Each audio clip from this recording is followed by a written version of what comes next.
KO, Kevin Owens, wearing a big, thick neck brace. You see the red body part in the middle of the profile. After suffering a pile driver critical from previous event in the Family Revenge grudge match against the Hitman Bret Hart.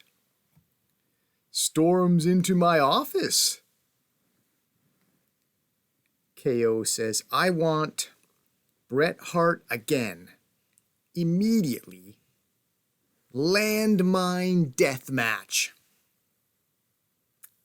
I'm sorry, what now? Landmine death match. If you've never seen it, stay tuned. Good heavens. I reply, Kevin, you look like you got run over, so probably best to take December off. KO. You know I didn't get the revenge I deserve in November. You make the match. You know it's the right thing to do.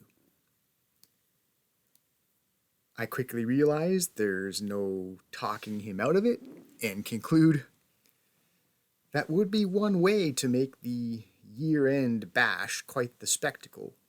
Ring in the new year in style. So, all right then. Grudges and scores to be settled in the most brutal and barbaric environment wrestling has to offer. Landmine death matches in Christmas Bloodbath. Am I catching this? Get some Christmas imagery going there.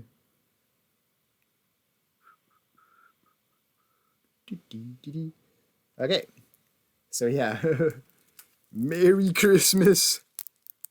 It's gonna be a bit of a gore fest.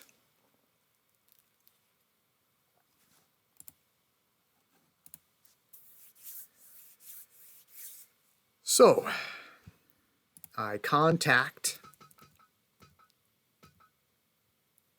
the Hitman. Tell him we're going hardcore for Christmas, and would he agree to face Kevin Owens? And Bret Hart, determined to do whatever it takes to establish his #1 contendership for Canada's heavyweight championship, agrees. So the word is out about the extremely dangerous nature of this month's event, and that participation is purely voluntary, for I cannot demand my wrestlers jeopardize their health.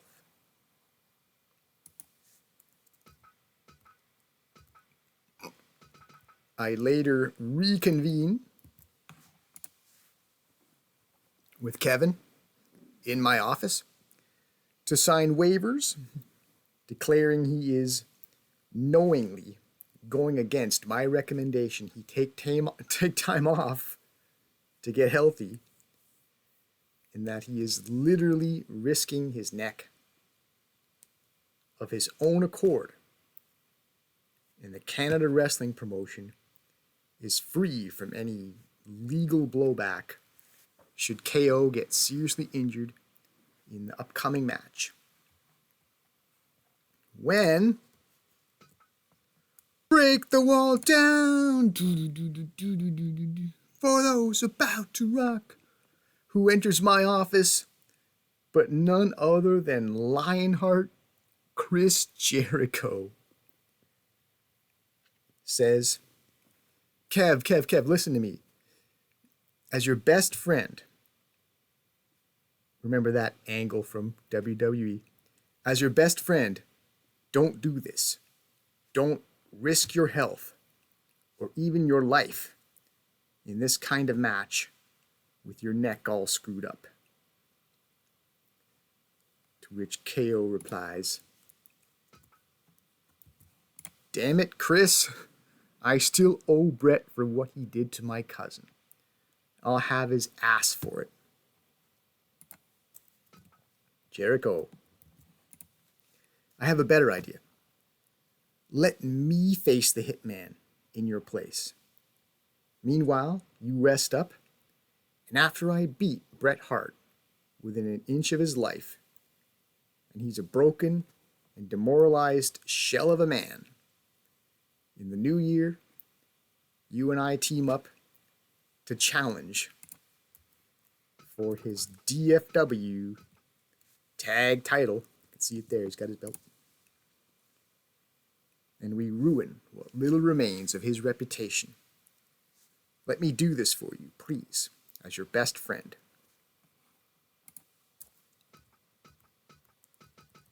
KO reluctantly says, fine, we'll do it your way. But you owe me, Chris. And so, newly signed, Lionheart Chris Jericho will replace Kevin Owens to face Bret the Hitman Hart in the opening Landmine Death Match. So what else happens in the run-up to Christmas Bloodbath?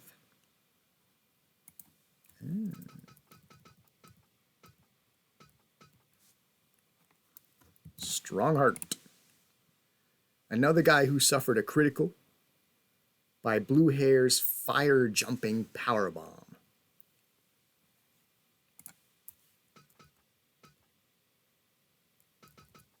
Here he is.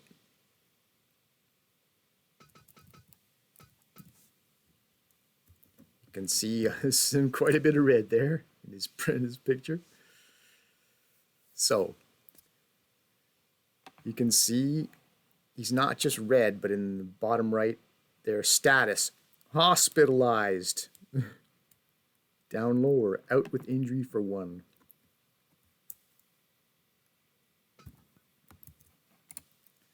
The Trick Prince, completely outraged at the hospitalization of his only remaining active subordinate. Strongheart couldn't even choose to be involved or be persuaded. He's off somewhere, laying down in a medical facility. The Emperor welcomes the chance to issue a landmine deathmatch challenge against the man he calls Traitor.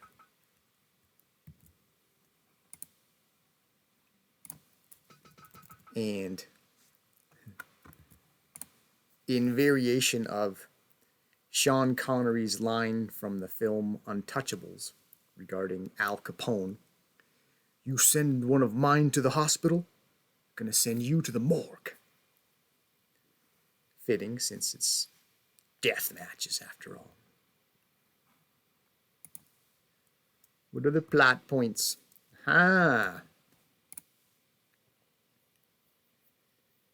The Baron Charles takes his turn in my office, saying, what's this I hear about Vampiro thinking he can just take paychecks from you and then just walk out anytime he pleases without a thought for what the CWP has done for him? And he's Canadian in his home country's promotion.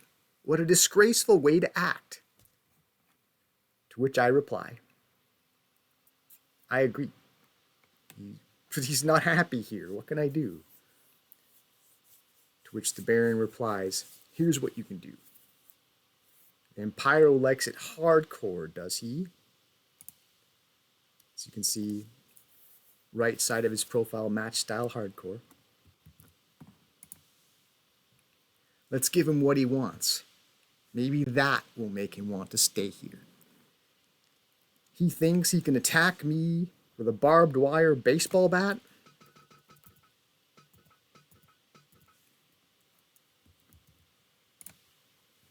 Cost me this DFW championship, causing me the indignity of having to regain it, then he can meet me in a match where that sort of thing is encouraged. Tell him to be in the ring on Christmas, and I'll see him there. Lastly, Satan's general, accidentally on purpose, bumps into Christian backstage.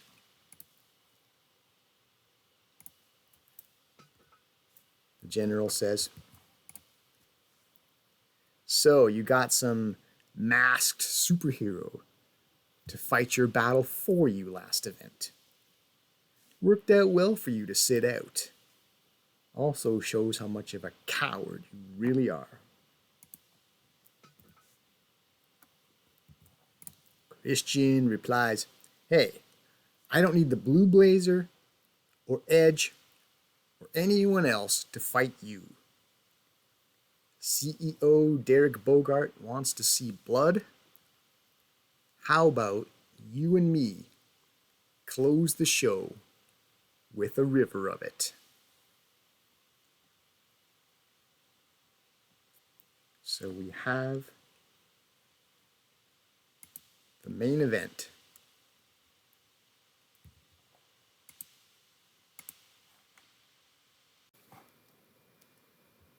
Let's preface by taking a look at the environment we're about to find ourselves in when you go to match style and rules.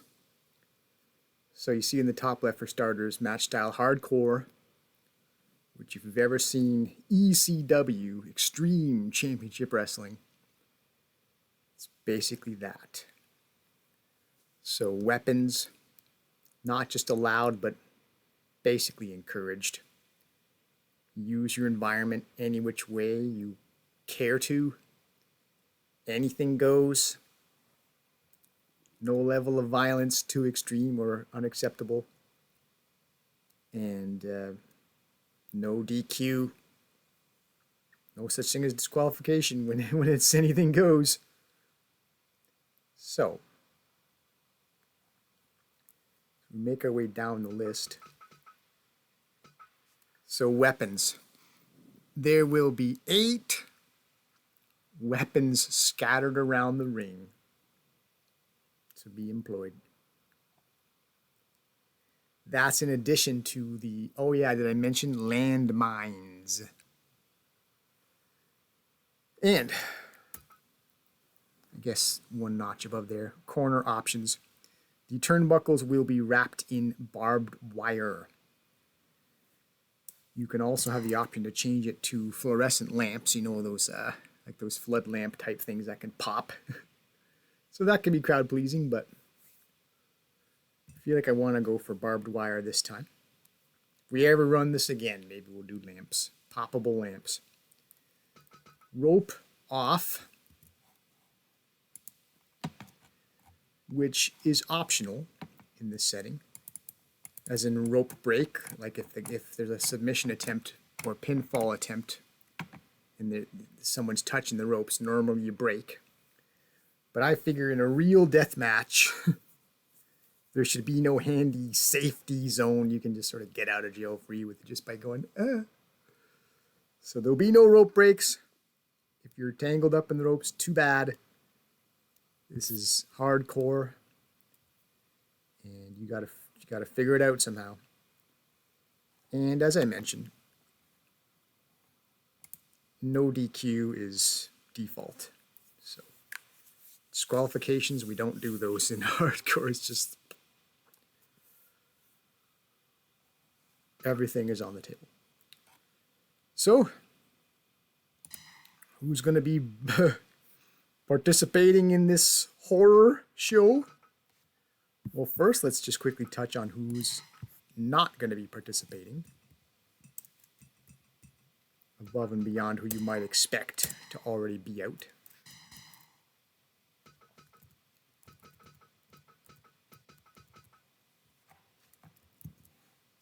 Iron Mike Sharp.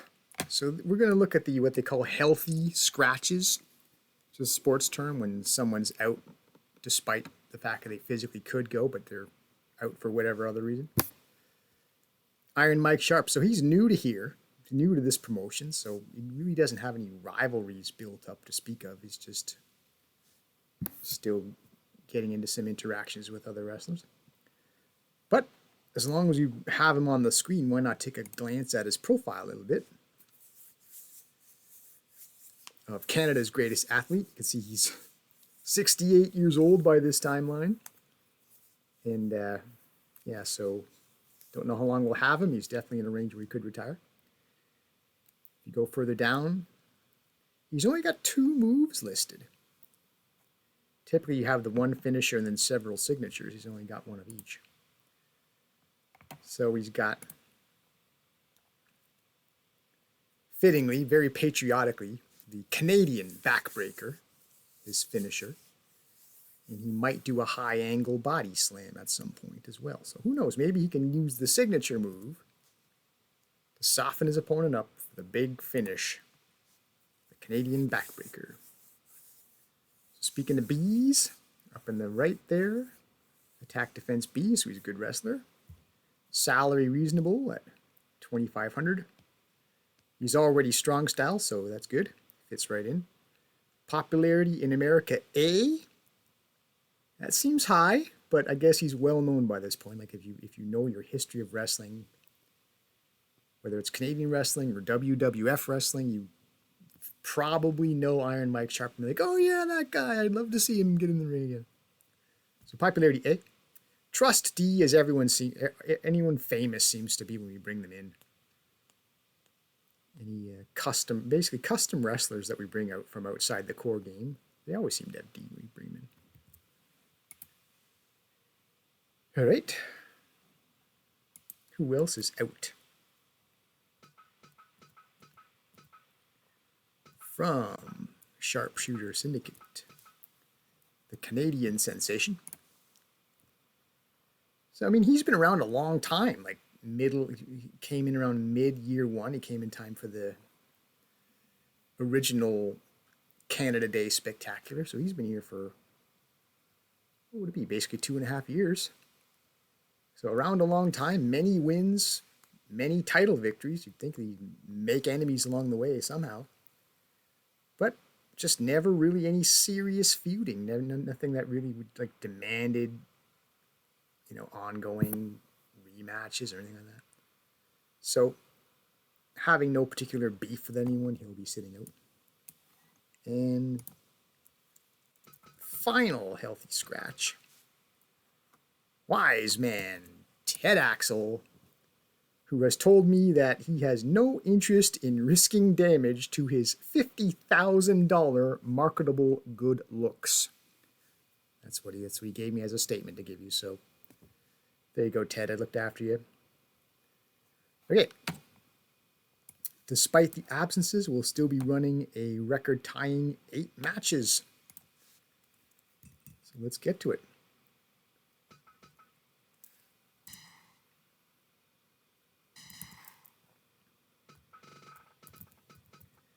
So yeah, we opened with this. First started talking about matches and rivalries and so forth. So Chris Jericho, Lionheart, newly arrived here at the Canada Wrestling Promotion. He'll take to the ring the very first man to face Bret the Hitman Hart. Filling in for his buddy Kevin Owens is Chris Jericho in this, what is now a blood feud. It had already been a feud. It's going to turn bloody. So, like with Iron Mike, why don't we take a glance at what there is to know about the Lionheart. Also Canadian, of course. Canadian. He's getting to be middle-aged now. Still got some good years left. Finishing move, the Lion Tamer, which you probably have seen it if you know Chris Jericho. It's like a variation on the Boston Crab, only he's more upright. Like he stands more vertically and sort of sits down rather than your typical Boston Crab. So look forward to seeing that. So, salary a little more than Iron Mike, 3,500, but also match style strong, so fits right in. Popularity S in the America region, understandably. Very famous world champions, widely regarded the world over as a charismatic superstar. And of course, trust D, because why wouldn't he be? Why would he come in any different? All these guys need to be treated well in short order, or they might just bail on us. So there you go. Lionheart, Hitman to open landmine death matches. Match 2, already mentioned this as well. Blue Hair versus the Trick Prince. Match 3, also mentioned this as well. Vampiro will face the Baron Charles, DFW's heavyweight champion, but the title's not on the line. If you've seen previous episode or two, we've discussed why Vampiro doesn't challenge for titles anymore. So no matter what happens here, the millions and millions of Baronio faithful can get drunk on New Year's Eve knowing that their man is still the man of DFW. So now we're getting some title matches. What belts are being defended as we get our first look at the recently newly minted dual champion.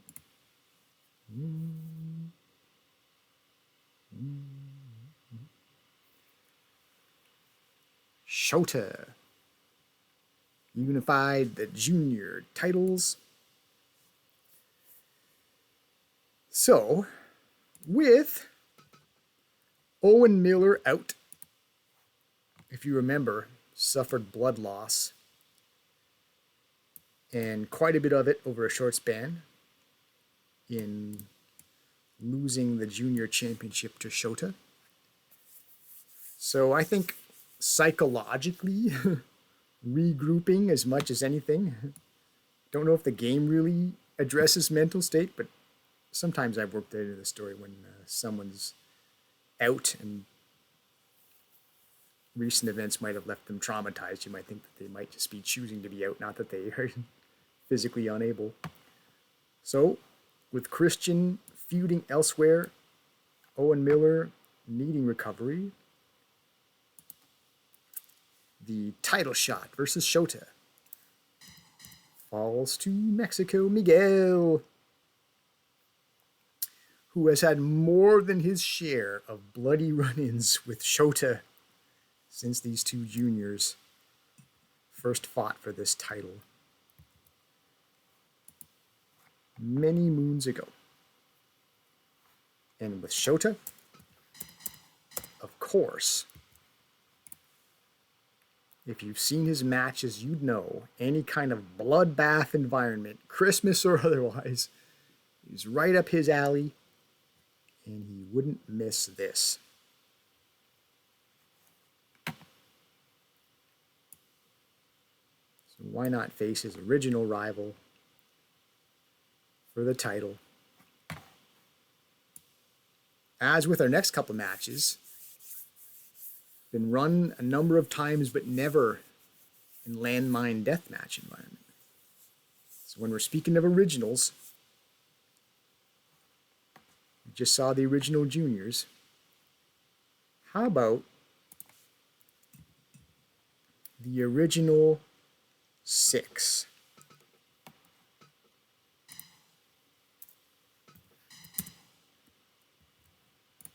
So we'll begin with Canada's Tag Team Championship. Team Terrible will face and defend their titles against the original Team Canada Blue,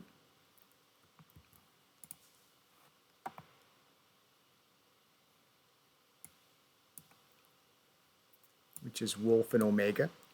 But if you notice, they're not wearing blue right now. The blue commonality is what originally put them together, but approaching this environment in which we're expecting a lot of blood, suggesting red. That's why Wolf is going to be wearing his alternate red costuming, and as long as Wolf is changing, Omega is going to go to the all black, because this is a very dark, disturbing environment we enter ourselves into as well. So wouldn't that be something if these guys finally regained Canada's tag team championship in this environment, wearing alternate uniforms? And of course, no real surprise, Jason the Terrible is going to be in his alternate red for Christmas Bloodbath. And we're going to have red versus red actually in the heavyweight division. The heavyweight singles division. In which Big Mike once again challenges Big Titan for Canada's heavyweight championship. And again, these men have fought, I think, I don't know, what is it, 8 times? I've lost count. But never in a landmine death match or any non-standard match. So could this be Big Mike's chance to shock the world? He hasn't done well against Big Titan in recent attempts, but maybe this bizarre all bets are off environment might be just what Big Mike needs to make this happen.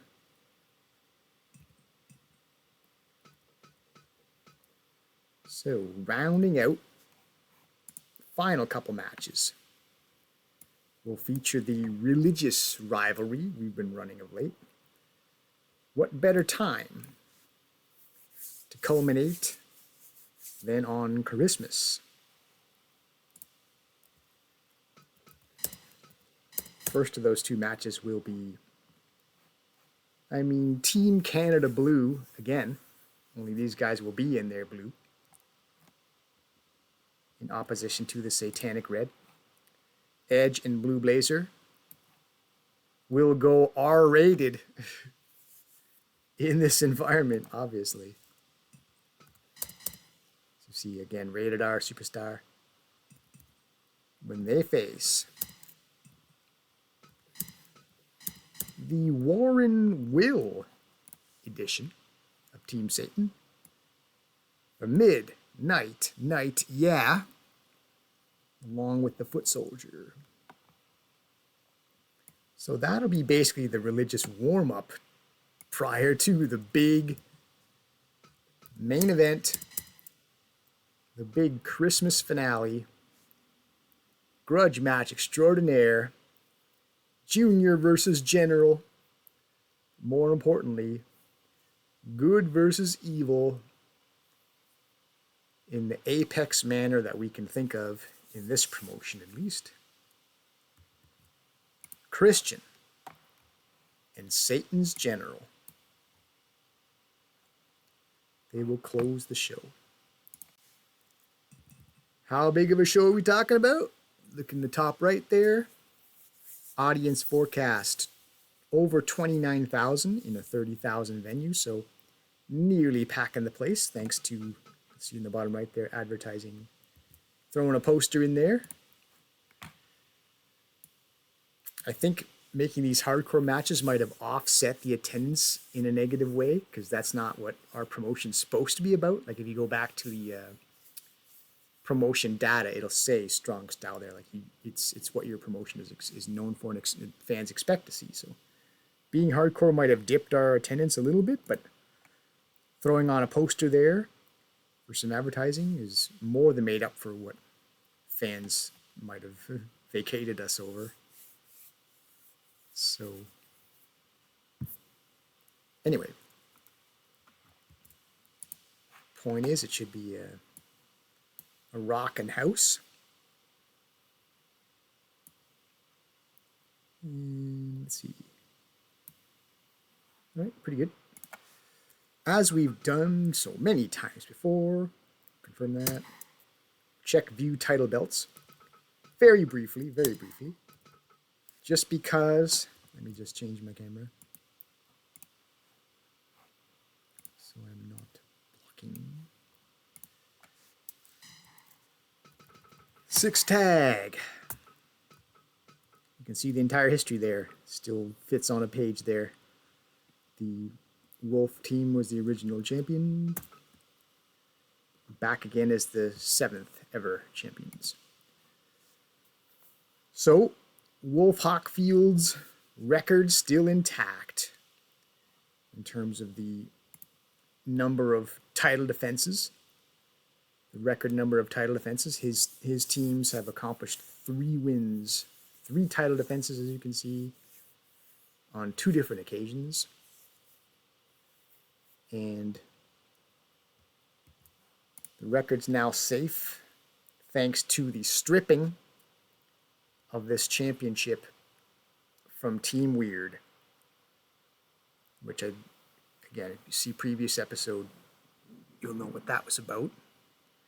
But that's actually not, this isn't why I did the strip. It wasn't to protect Wolf Hockfield's individual prestige. It was just the timing of things. It just coincidentally, when I realized the strip was required, I pulled the trigger on it, and it just so happened that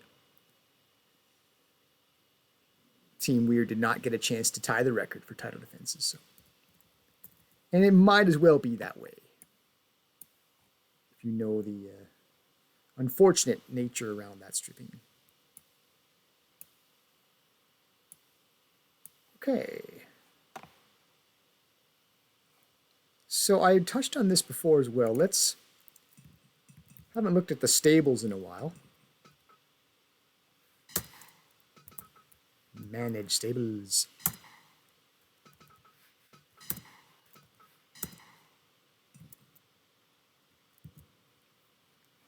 Although, let me see, I'm not really managing them. Let me go, you can view this a little easier. We go to wrestler stats. We can look at them comfortably by stable there. Okay, either way, as you can see, the Canada Black stable is fairly numerous, and it had gotten too numerous. We had 9 guys in that stable, that's getting a little outrageous. So I again pulled the trigger on creating Canada Red, which is a new stable. These 2 guys. So we might someday tag these guys up, make the Elgin Edge team. Big Mike and Rated R. It might look pretty cool as a team, actually. So, yeah, it would have been a 9-minute. Yeah, so only 7 guys now in Canada Black. And so I reordered everyone just so the presentation is nice. So we see we have Big Titan and Iron Mike Sharp, who have tagged. Have them in the first row there. And then long time tag menaces at all levels that they've participated in. Team Terrible, Jason, and the Bear. And now we have newly reunited best friends who have already made plans to tag up. So they're in row 3 there. KO, Lionheart.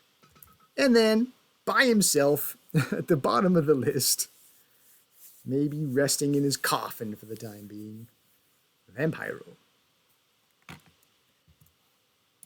So that's the stable restructure. Got another S word for you. Sponsor contracts. We go to management. Sponsor contracts. So we're into December now, which if you remember from previous Decembers, at the end of the year, the sponsorship picture shakes up. Typically, you'll have 1 or more expirations. So, I'm not sure if I'm blocking anything right now. Just gonna move my, am I okay there?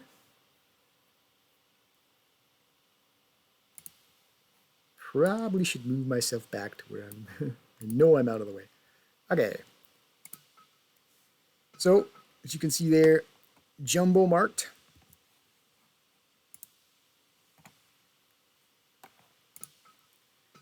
Our longtime provider of discounted goods. Manufactured goods at a 10% discount for this is going on 2 years now. As you can see there, remaining 1 month. So this partnership is finally going to expire with Jumbo Mart. So unless this supermarket sponsor renews with us in the new year, that we'll be saying goodbye to our discounted goods, and we'll probably thereby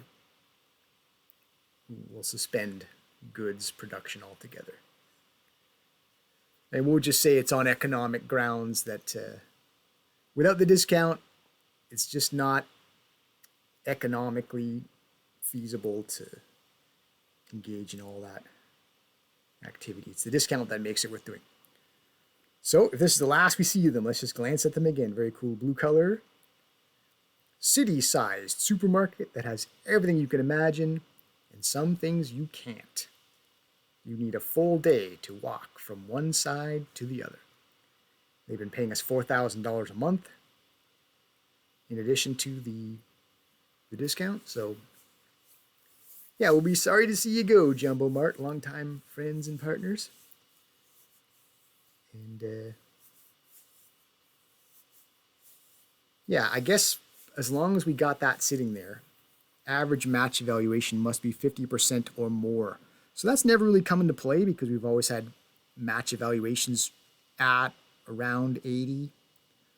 But in theory, we're jeopardizing some of our sponsors here, or most of them, with this hardcore landmine deathmatch nonsense. If it goes over poorly enough, we could potentially have basically just about all of our sponsors running for the hills.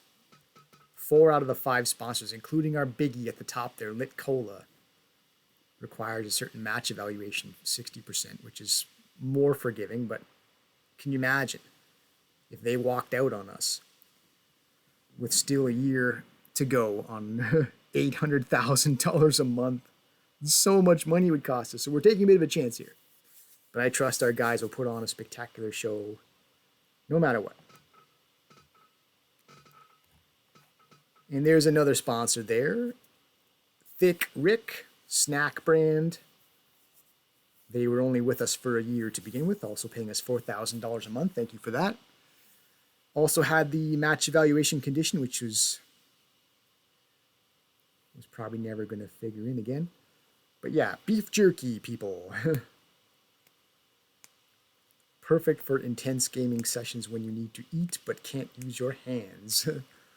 So, again, unless they renew, presumably we'll be parting ways with the beef jerky folks after 1 year. So, the other sponsors, though, they're with us for a whole other year. We will continue to have towel discounts, photo collection discounts. So if you love that merch, don't worry. Gonna have it for another year. Anyway. So yeah, we will have a slightly new look probably for a sponsorship going into next year. So what also happens at the end of December, you might recall if we go back to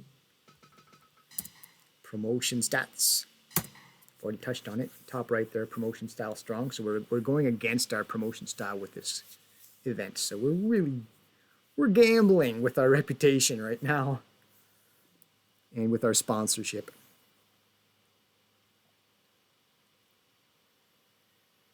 So, yeah, the other thing that's interesting here, hopefully it doesn't hurt our popularity. I hadn't thought about that too far in. Hopefully our popularity of A doesn't drop, but we're trying to do something special, do something different. If we can't do this one time and get away with it, then what the heck? So if you look in the bottom right, I might be blocking it. I better just make sure, because if you don't see this, then I'm just yapping for nothing. Yes, I am blocking it. All right, back over here. As you can see, we are the number 5, fifth ranked promotion in the wrestling industry, heading into the year-end reevaluation. So see how much we can improve that. Spoiler alert, we will very likely improve that rank position. Okay, that's it. We are ready to wrestle. Oh, and just side note, top right there, expenses. So we're not spending as outrageously this month. Last month, if you remember, we had expenses just under $400,000. I think I might have called it 4,000 last event. You might have caught that and nitpicked it. Obviously, I meant 400,000. And this time we're only at around 350, so that's pretty cool. Expenses are less than they were last month, and we are projecting a bigger income from the actual event itself. So should see better profit to bring us home, close out year 3. And our assets, you can see they're high 37 millions, should break the $40 million mark comfortably.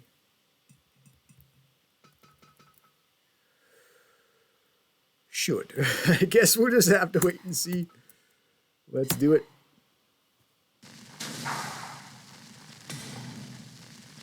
The Christmas Bloodbath, December of year 3.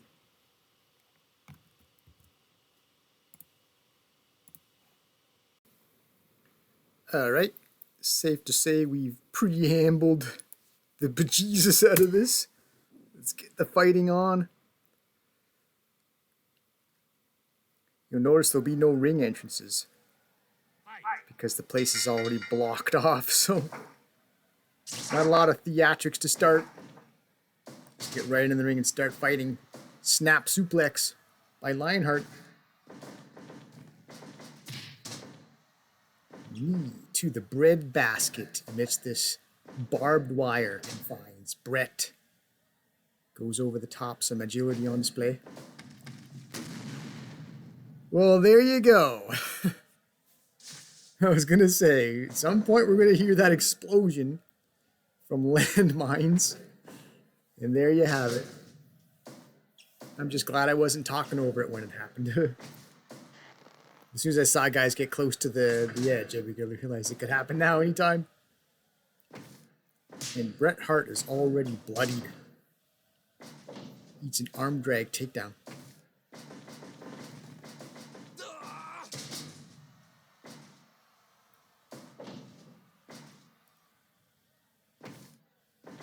Running bulldog type move there. Backdrop, Bret Hart lands on top of one of those those you call those things. Well, they're lamps. They're lamp lights. Anyway. Whatever the hell they are. Lights. Boom again. Wow. Well, Jericho is making good on his pledge to his best friend, Kevin Owens. By saying he's going to handle this business with Bret Hart.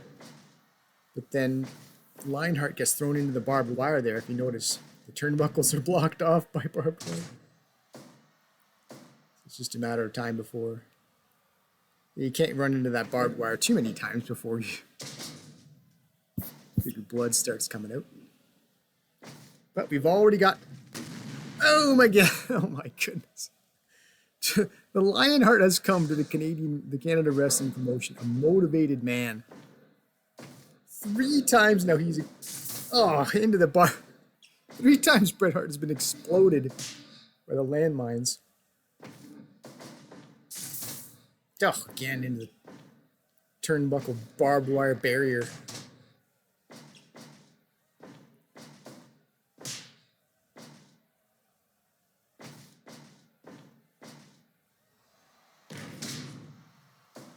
Power bomb as well, leaving blood behind.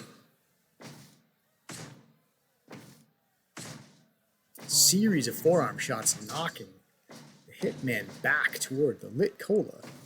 Main sponsor logo. Leg drop though, however. As Hart seeks to mount some offense here. Eye rake.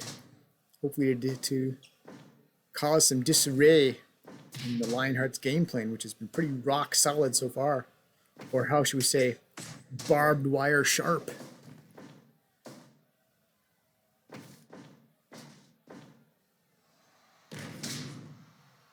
Powerbomb again. What is he setting up for? Running clothesline, almost like a heart attack. Clothesline. Wow.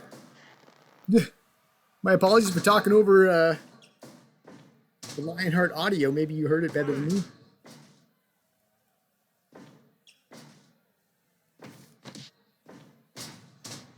Jawbreaker.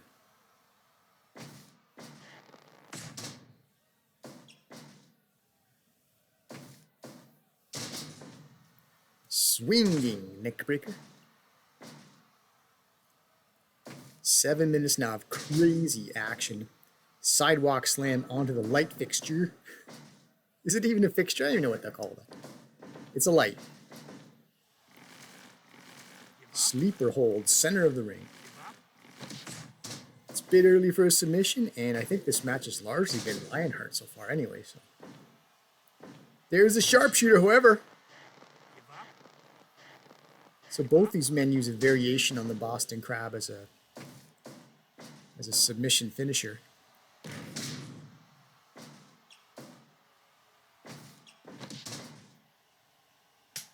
Oh, there's a bat. You've got a weapon in use. Oh, 2 cramped quarters and the Hitman was disarmed. DDT. There's our first look of weapon use. Very much allowed in this hardcore setting. Landmine death matches. Oh, powerbomb onto the baseball bat.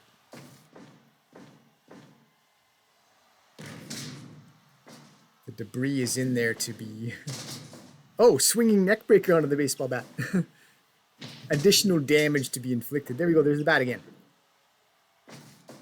Well, Jericho is still too fresh, perhaps. Seeing that baseball bat in use quickly enough to stymie it.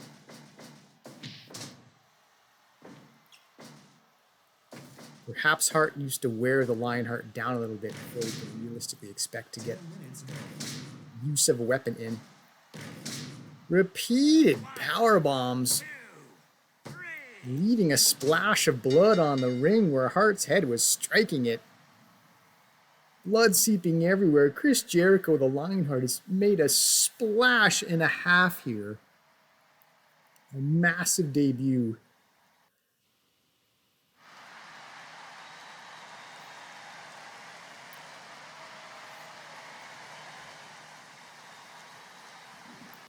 Triple powerbomb to finish. Just making good on his pledge to his best friend Kevin Owens to take revenge on KO's behalf. Perhaps the Hitman just having kind of planned for Kevin Owens and then to have the opponent switch. Maybe it threw him off. Maybe he wasn't quite... I mean, there's not the same... I guess intensity here because these guys have not fought until now. So for whatever the reason, Chris Jericho makes relatively short work of Hitman, winning impressively in just 10 minutes and change. And we saw pretty much what you'd expect from this type of match. Several explosions of landmines going off. Guys getting Irish whipped into the barbed wire turnbuckles. Even saw some attempted weapon use, although the Hitman was never able to quite unload with that baseball bat, which he attempted more than once. So, we're off and running on the Christmas bloodbath. Fittingly on Christmas, Chris Jericho winning the opener.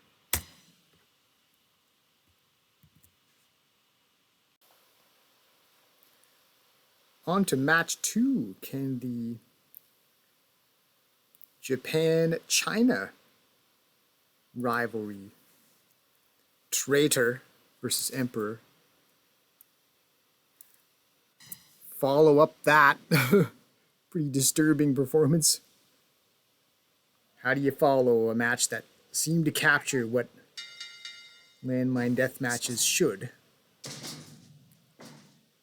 Pressure's on a bit to perform, but, you know, given the content of this match, the dislike, maybe these guys are less concerned about showmanship and more about proving the point.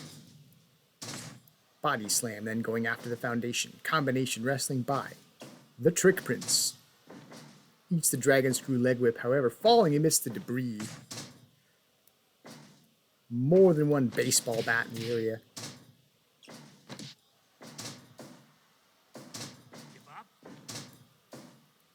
Can't wait to see who draws first blood here. So you have to figure they're both out for it. Know the context. The Trick Prince. Oh, we almost saw out of the ring. I was waiting for it to shut up while there might be an explosion. Landmines are nearby. Blue hair goes sailing into the barbed wire head first. His hair probably protected him from being sliced open. His blue hair. One-man gang slam. Yeah, if you've been following recent episodes, I have touched on this rivalry more than once.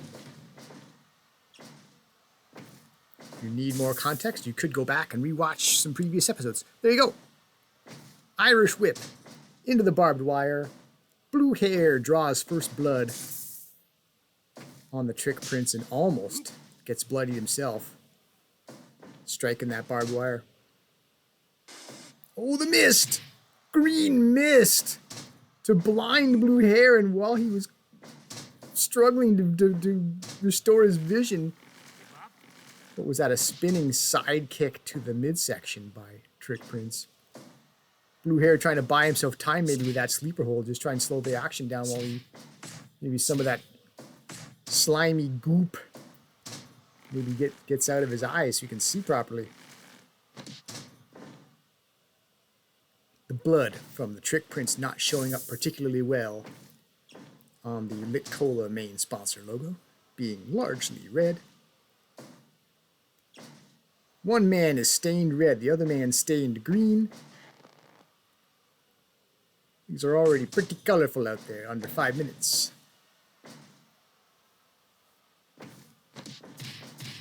And there was blood left behind when blue hair laid down there. Has he been cut open as well? Running. Switch kick, crane kick. Yes, it looks like blue hair has also been split open. Both men are bloodied already. Only 5 and change into this match. And this bitter rivalry runs red early. Phoenix Plex. If you remember, the rope breaks are off. This is a death match. No easy escapes from your predicaments. And this is a submission hold. Normally the referee would be calling for a break and possible disqualification. This is no holds barred. Outright punches to the back of the head. Sure. The Trick Prince falls back onto that light. And the sleeper hold again. Blue hair definitely going for some wear down tactics over the course of time. He's gone to that sleeper several times.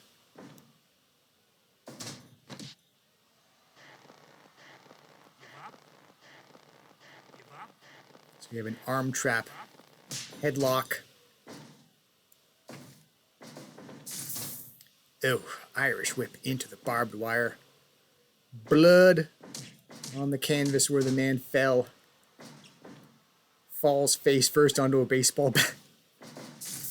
Ugh. You can hear the sound of that wire crinkling as human flesh impacts with it. Is that a diamond cutter? Oh, body slam. Boom! Our first explosion, our first landmine.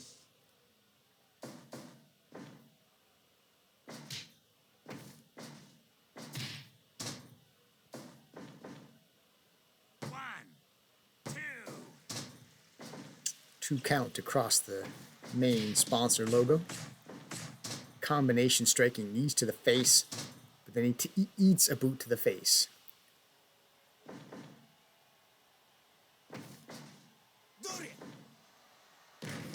Oh, brainbuster across the blood. We have more blood added. Figure 4 leg lock. Tangled in the ropes, but again, we will still check for submission under these rules in this environment. Irish whip. They each take turns getting Irish whipped into the barbed wire table. Backflip kick to the top of the head. We've reached nearly 10 minutes. This is all it took for the first match to conclude. Ooh. 10 minutes gone. Some sort of torture rack slam, fireman's carry slam. Torture slam? Torture slam sounds good. Anyway. Leg hook, brain buster. It's the sledgehammer. Jeez. It's brutality, horror, blood at every turn. An ultra-violent environment. The landmine deathmatch. Agility on display. And then the German suplex. The flip over by blue hair. Discus clothesline. Tornado clothesline. Confusion on the Irish whip. Both men collide. Blood collecting around their fallen, reddened bodies. Fire jumping powerbomb. That move hospitalized Strongheart. 2.9. The Emperor has just a little bit more toughness maybe, but he eats another one. Our vision obscured by the table. 3 count. Has blue hair thoroughly made his point now. He wins the grudge match against his former Emperor with the move that he put out. The Trick Prince's chief subordinate, that same move, the fire jumping powerbomb.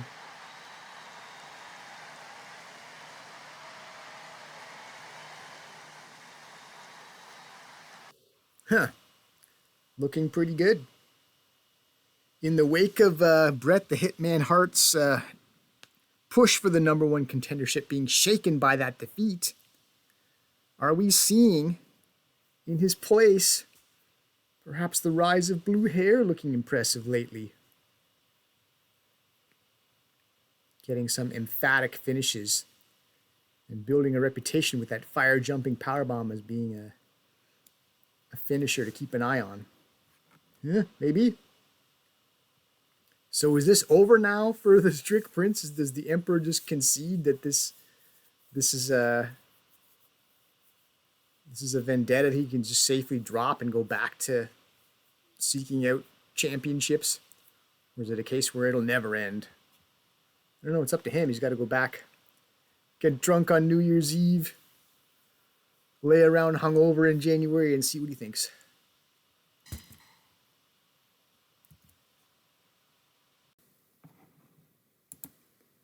Another grudge match, maybe? Vampiro and the Baron Charles. Each hold a title win over the other for the Baron's Dramatic Fight Wrestling Heavyweight Championship. This time, non-title, pride and principle on the line instead. Oh, and their health.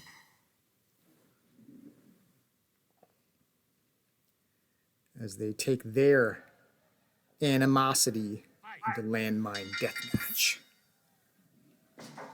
Vampiro backing off at first. Maybe his immediate strategy was bring this toward the ropes and we'll figure out how to work in these landmines which are nearby. That would have been a good time for a reversal on vertical suplex for Vampiro. But the Baron gets the move off. Forward pile driver. Now we're towards some barbed wire. Kaboom! The Baron is the first to suffer that explosion. And he's bloodied as well. Arm twist, shoulder breaking, shoulder bashes. So early advantage Vampiro is his environment. So the main reason he's unhappy is that more matches haven't been this. Body slams the Baron across the Lit Cola main sponsor logo. Big headbutt, jumping headbutt with the white face paint. Blood collecting around that sledgehammer. Slam as well. Running. Falling. Headbutt.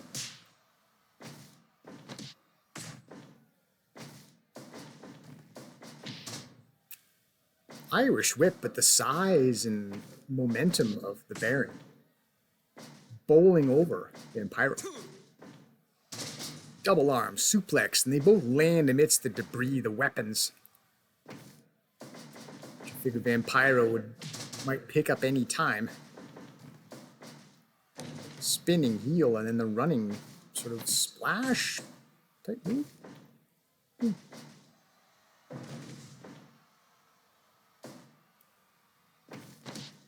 Vertical suplex.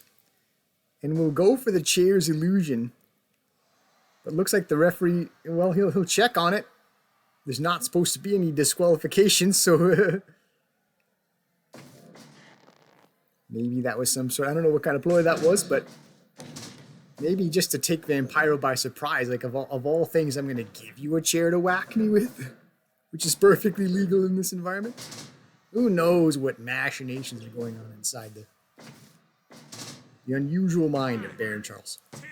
In any case, a roll up there. 5 minutes gone. Trying to steal the win early there. At only at the 5-minute mark.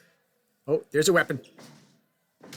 Whacks him in the back with the light fixture. Goes for a baseball swing with it. Airplane spin. So we've seen our first successful use of weapon in this environment.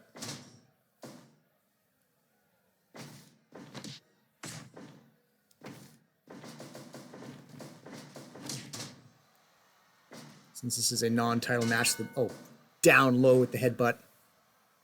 The Baron doesn't have to worry about weapon use costing him his title this time. Reeling though and bloody, and Pyro takes advantage of him with a clothesline from behind. It's almost like the Baron is just daring. The Baron is daring Vampiro to whack him with the chair. Vampiro is still having trouble comprehending why. Why would he want this to be brought upon himself? Boom! Well, there's something to bring upon someone. Explosion outside the ring again. And you can also hear, if you listen, as a guy steps off of the landmine, because it's all barbed wire, you can hear the creaking of the twisted metal as they walk from it. Oh, sledgehammer! Things are getting more serious. The Baron recovers in time. Well, he might have just had his clock absolutely cleaned by that construction site weapon, which really particularly barbaric to be allowed in this environment. Not that the early barbarians would have had sledgehammers, but I'm sure they would have liked clubbing each other. A roll-up. I believe this is how the Baron won his title back. With that leg hook roll-up thing that he does. Vampiro's calling for an end to this. And that symbolic throat slitting, probably more of a threatening gesture in this environment than in most. There's stuff all over the place to cut people with. Small package.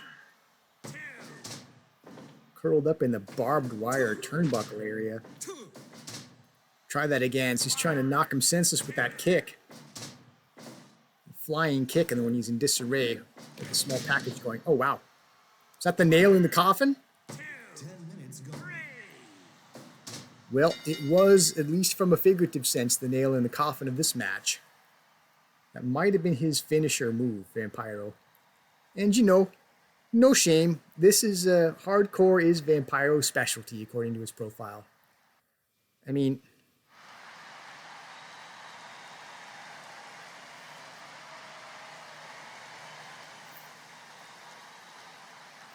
as the Canadian crowd approves of their heel Canadian winning this, so maybe some mixed feelings about cheering there by the Canadian crowd. But yeah, I mean, all the credit for Baron Charles for stepping up and entering into Vampiro's world here and trying to beat him at his own game. But this is what, maybe he played too much into Vampiro's hands here, and probably not too surprising of a result. Another 10-minute match. Another pretty good match evaluation. So I guess we were 3 matches in, no danger of the average match evaluation being low enough to threaten our sponsorship. So we should be in the clear for that. It's just smooth sailing from this point, with more bloodletting to come, I'm sure.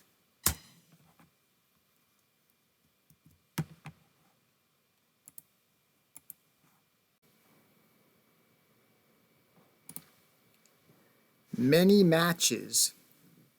Mexico Miguel versus the irredeemable Shota for the Junior Championship.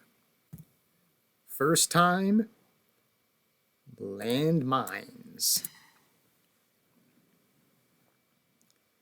And you figure Shota feeling right at home in this environment. He doesn't need this kind of environment in order to turn this match into a bloody horror show.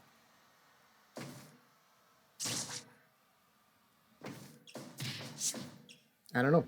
In a weird way, might this be to Miguel's advantage, just because this might open up some options that he normally wouldn't think to have. I don't know if Shota's moveset would play toward tossing Miguel places where he might land in stuff or on stuff. This might not make a huge difference to Shota. I wouldn't be surprised if he'd pick up a weapon. Eye poking. Going for some sort of spin moves, but Shota with the counters. Counter striking, keeping Miguel off balance from getting anything spectacular going.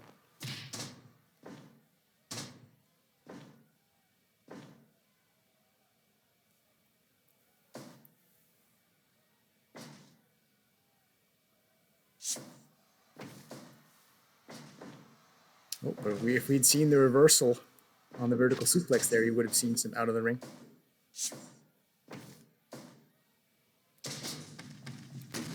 Well, there you go. There's the out of the ring that I was saying. This might favor Miguel, this match, a little, in a strange way, that more of his moves might result in stuff like that.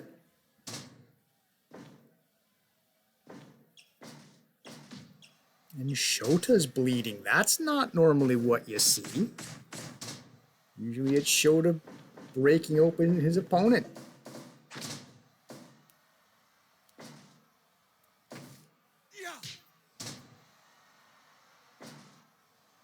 Now it's Shota who has who's in the predicament where he's got to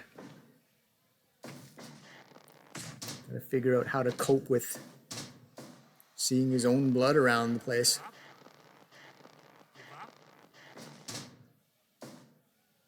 That's called bow and arrow submission.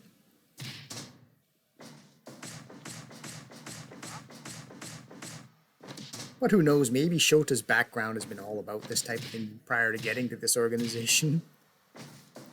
Maybe he's seen more of this type of fight than we even know. Well, we'll see. 5 minutes gone. As he lays face down and leaves a pool of his own blood behind. Eats a forearm smash, landing in the corner where that barbed wire is. Give up. Give up.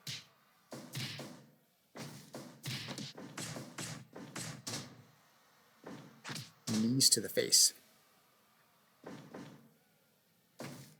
Yeah. Straight up. Haymaker punch. And normally, yeah, blows to the back of the head. Very legal in this environment. Repeated punches. The champion goes getting knocked back into the barbed wire. 2 count, maybe a bit of change there. Huh. Seems early for a 2 count, but all of these matches have been a bit short. Been on the short side. Oh, Shota was going to uncork that fire breath, but it was disrupted by a strike from Mexico Miguel. But yeah, I mean, maybe this environment, not surprisingly, this environment is perhaps conducive to earlier finishes, given what you're dealing with. Sharp metal, explosives, and weapons.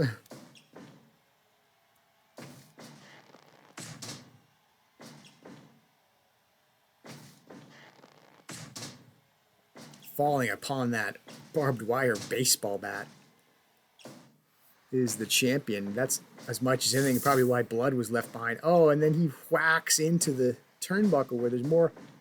Oh, again with it. Oh, jeez. Shota very much getting a taste of his own medicine that he's used to dishing out. He's just bleeding all over the place right now. Give up. Give up. Give up. Let's get into one of those test of toughnesses, test of resolve.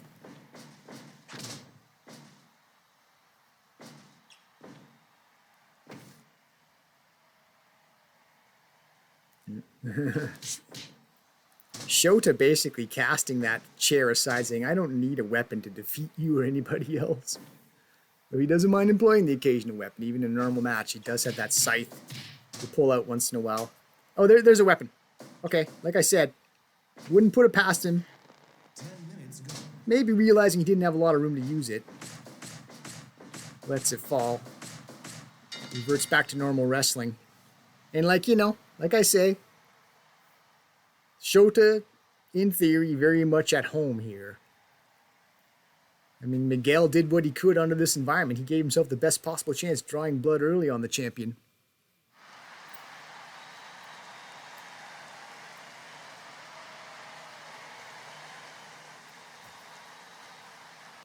I think Mexico Miguel gave himself the best possible chance to win, using the environment as much as possible to get what advantage he could from it. But in the end, this is Shota's domain, is it not? And if we ever do landmine death matches again, I wonder if it should be Vampiro versus the irredeemable Shota. As I've pointed out, this is what, this type of match is right up the alley of these type of guys. Maybe they should have fought each other. Oh well, if we ever do this again, if we close year 4 or we have either another Christmas show or a Valentine's Day bloodbath, I don't know. Would it be too early, 2 months from now, February, to do this again? I don't know. Should we have a landmine deathmatch tournament for Canada Day? Is that getting a little too crazy? Well, think about it. I think there's different things we can ponder. There's time. Anyway, for now, still your junior champion, the irredeemable Shota.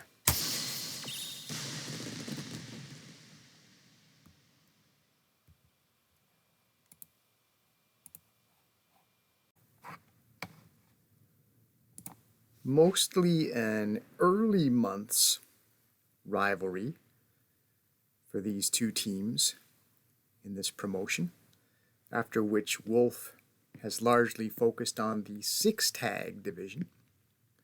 But right now, for Canada's Tag Team Championship, and not just for the first time in hardcore style landmine death matches, but it'll be tornado style. As we'll see in a moment here, owing to the turnbuckles being blocked off with barbed wire tables, there really isn't room for guys to be tagging in and out, so you just get all 4 men in there, just pure chaos from the outset. And as we've seen, the Bear, Terrible Ted, going for a record-setting submission finish there with the guillotine choke. Golden Trigger. Golden Trigger! Oh, crunches the poor Jason in the hockey mask, but he did have some protection there. So not as devastating as it could have been. No, the wolf looking to take the bear's head off. Missing, though, as the wolf is agilely evaded by the bear, and then Terrible goes to work with a double clothesline. Neck breaker. It's going to be hard to call all of this action. It's going to be like a lot of times 2 interactions occurring at the same time. I'm just going to roll with it, just let chaos reign, and at times maybe I'll just sort of save my vocals and watch the action until something particularly interesting happens. Jawbreaker. Using the hockey mask as a weapon. Some chaos there. People colliding that maybe weren't supposed to.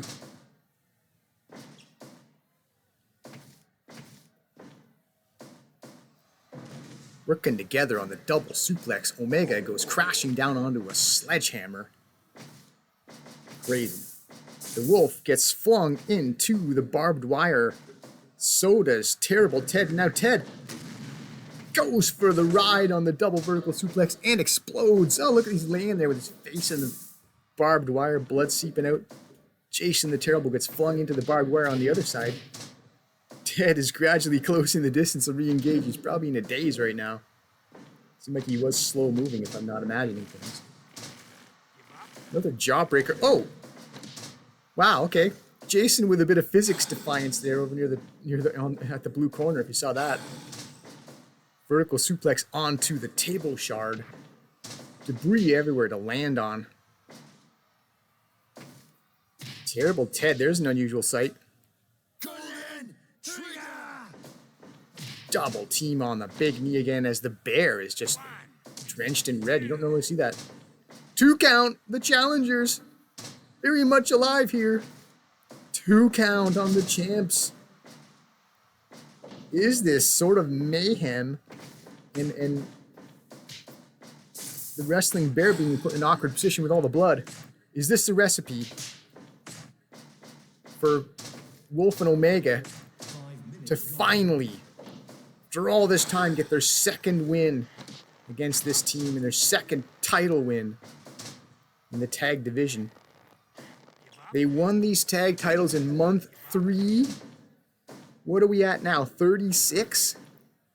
That's how long it's been. Not that they've fought every event, but that's how long it's been since Wolf and Omega can boast a victory over this team in any form at all. Unless you count the 6 tag title being stripped, but they didn't really win that, did they? It's more about,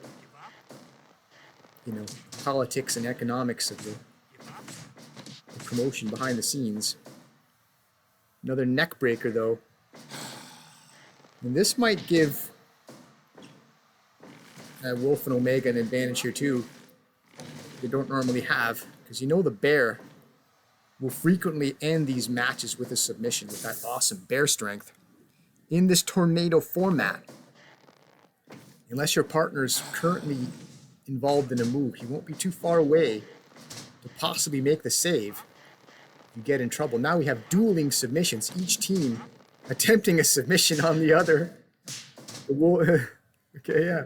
The ref just takes turns. Okay, I'll check. Are you submitting? Okay, that's been broken up. How about you? Are you submitting? Insane. This is nuts. Even without the blood, this would be hilarious. This 4-on, which is 4 men in the ring the whole time. Like I said, tornado style.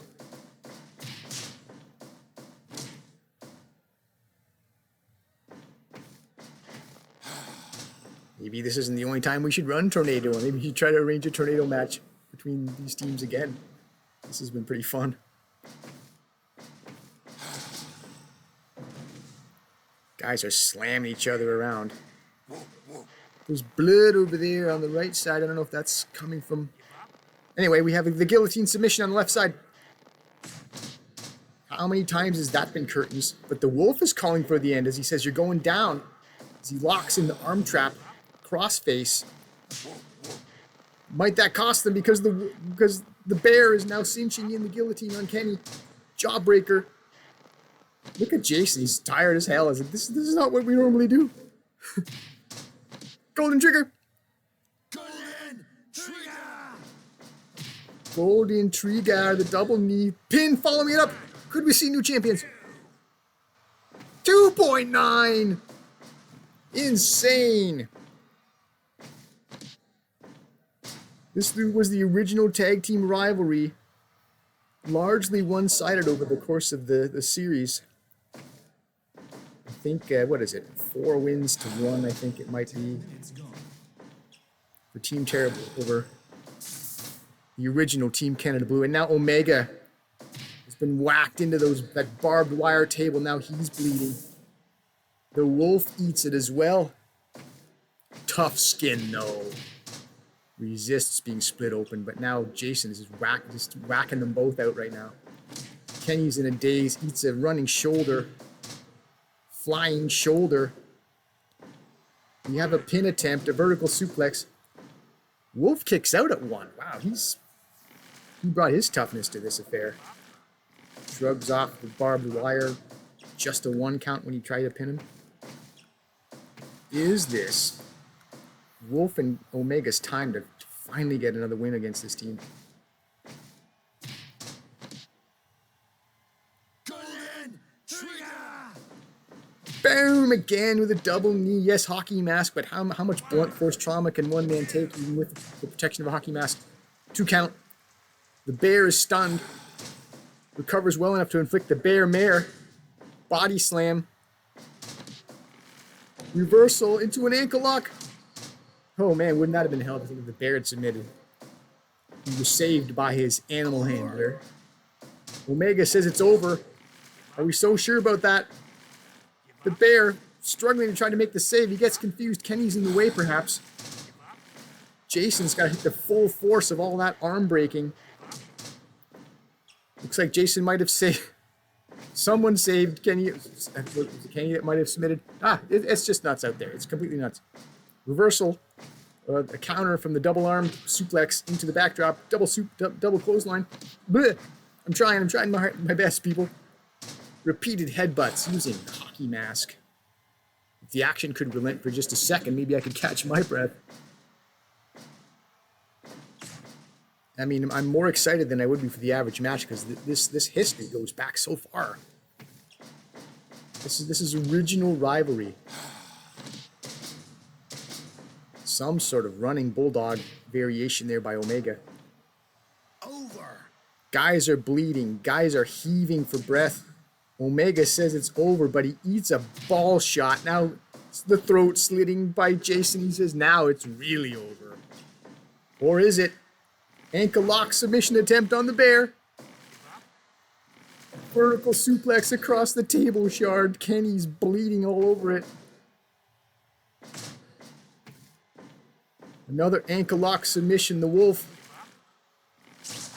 Some sort of eye rake attempt on the hockey mask. That wasn't ever going to work very well. Running knee to the back of the head. Pinfall attempt. Way off to one side. We have new champions.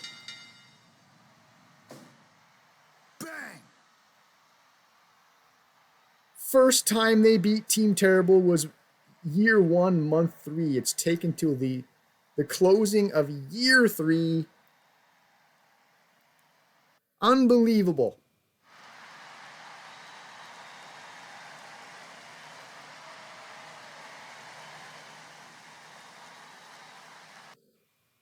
Unreal. The original Team Canada Blue not wearing blue, but in this horrifying, unusual setting,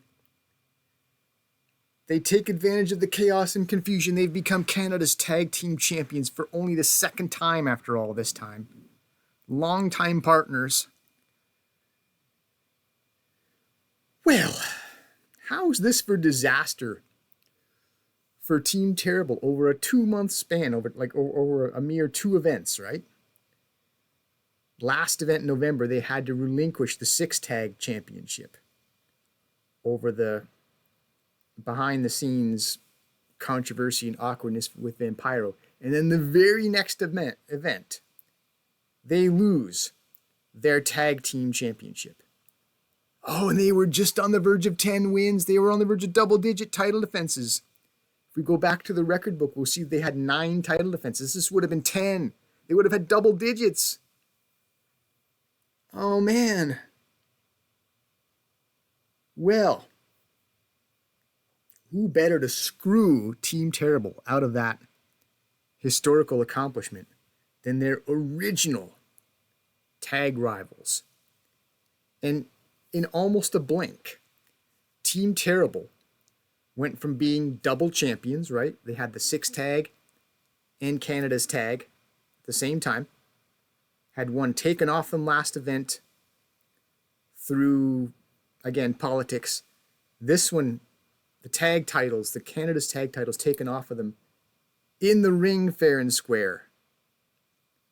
And just as Team Terrible ceases to be dual champions, Wolf and Omega, original Team Canada Blue, now they are our dual champions. They have won those 2 titles in consecutive events, awarded / won, whatever. They're now dual champions. Nuts. This is just nuts. What a wild affair. The new Canada's tag team champions. Why the hell not, especially on Christmas? Whew, sure.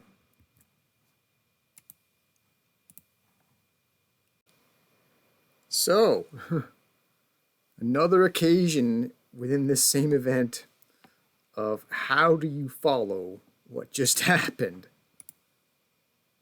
Not just in terms of excitement, but upheaval in the title picture. Pictures. But if there's a match that maybe can equal it in terms of gravity and in history, Team Big goes at it for, I believe, the 9th time in the history of this promotion. Big Titan is your current champion and boasts 5 wins in that series over Big Mike. So, advantage in terms of confidence, advantage in terms of how you're positioned and whether you're favored. Big Mike has not defeated Big Titan since the later months of year 1. It's been 2 years since Big Mike can say he's defeated Big Titan. But as we just saw, with this kind of chaos environment, I guess anything can happen. Everything's on the table. Barbed wire's on the table. Zzz, literally. There's landmines on the table. Anyway, there's a match too. Body slam, Big Mike. Was that 2 in a row? Starting the match out strong, slamming his opponent around, but he eats barbed wire as the champ is fighting his way out of that dangerous turnbuckle. Near the ropes, we could see hoping for some landmines to factor in there. Stay near the ropes. That's what the crowd should be chanting. Stay near the ropes. Stay near. And then another section of the crowd could be chanting, "We want landmines. We want landmines." Vertical suplex. Oh, we almost had it. Big Mike was cinching in the vertical suplex. Titan would have spilled out on the mines. The reversal, though, by Titan. Eats that back fist to the face. Speaking of face, Big Mike is face down on the barbed wire baseball bat. Eats an elbow, and now Titan hug. It's Big Mike's turn to body slam his way out of the corner. Again, across that barbed wire baseball bat. Running clothesline. Goes for the pin. Big Mike using his size, weight, strength early. Irish whip into the barbed wire. Again, jeez. Titan comes right back out and says, let's go. Eats a shot for his trouble. Oh, the vertical suplex out of the ring, and Big Mike barely catches some landmine on the edge there. It's enough to bloody him. Lands that spinning back fist through the haze of his own blood-impaired vision. Now he's face down on a steel chair. Oh, press. Press, slam, awesome power on display.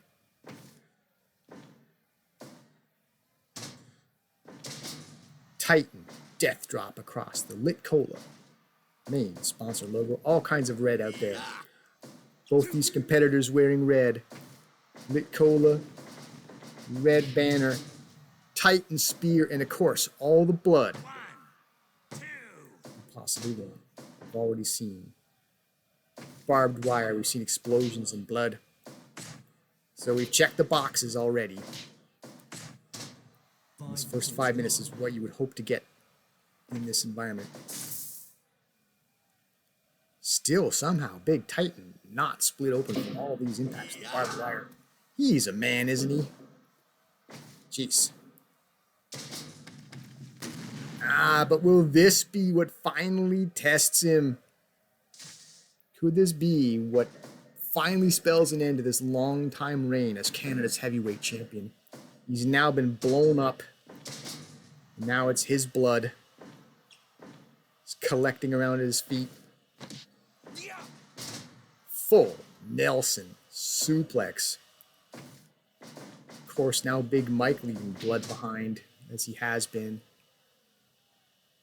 Catching his breath already. This has already been, like, these matches are designed to be short. They're grueling. Violent, bloody.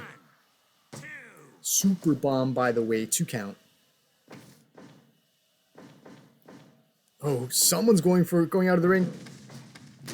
Boom! Big Mike blown up face down in front of the international announce tables there. Yeah, someone was going to get blown up there. They're battling each other for a vertical suplex right in the corner. Press slam, though. So maybe he's saving that press power slam for later. That might be the big finish. Look at the agility by the big man, that flying kick. The big boot by Big Titan. It was thwarted earlier. It was shrugged off by Big Mike. He was still fresh. Into that barbed wire. Ew. That's horrible. Oh my God. Finally, Big Titan just collapses. How many times can he be rammed into the barbed wire table? He comes out explosively, though, with a power bomb. Laying across a steel chair, gets the 2.9, just leaving a sickening puddle of blood behind. Big Mike going for that huge back fist, but did it cost him? Big Titan counter cinches in another super bomb. We have 3. That was a counter for the ages. Big Titan narrowly avoids getting his block taken off by that back fist. Cinches in while his opponent is still recovering from it, from that attack, that missed attack. Titan needs to sit down probably after that, breathing heavily.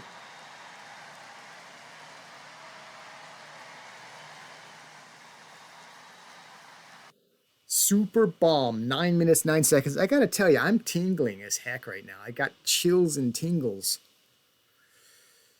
I mean, these two men are like, in a way, they're the chosen ones, like handpicked from the beginning to be what makes the heavyweight championship awesome and epic. These two men have had wars. And part of me, you know, I didn't know what to wish for in terms of outcome. There's no correct answer. In a way, I'm disappointed because I thought, oh, Big Mike, this seemed like this was a chance.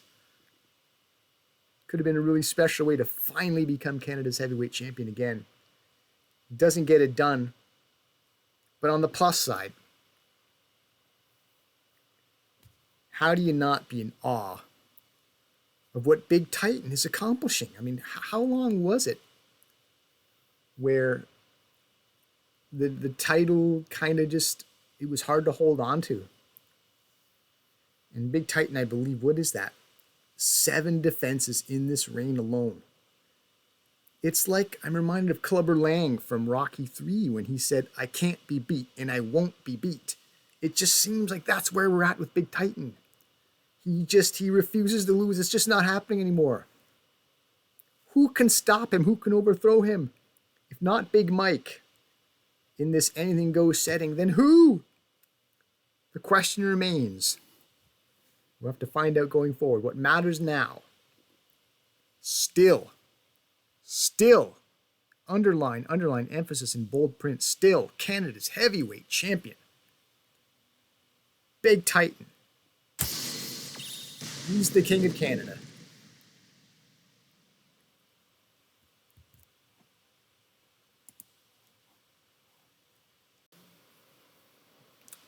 So, part 1 of 2, as we ramp up the religious rivalry, fittingly here on Christmas. Another edition of Team Canada Blue Tag against representatives of Team Satan. The General awaits the main event. For the time being, it's the Midnight Knight and the Foot Soldier facing Edge, Rated R, and the Blue Blazer.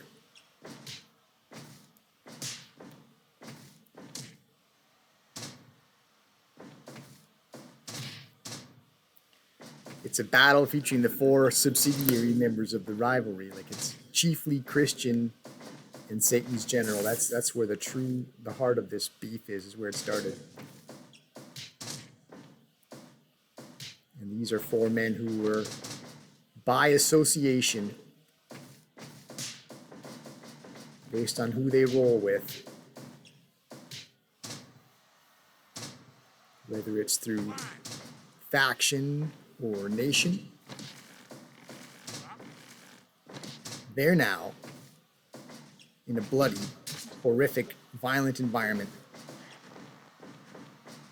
By extension, you might say. Giant swing. It's a wild, energetic 4-man action.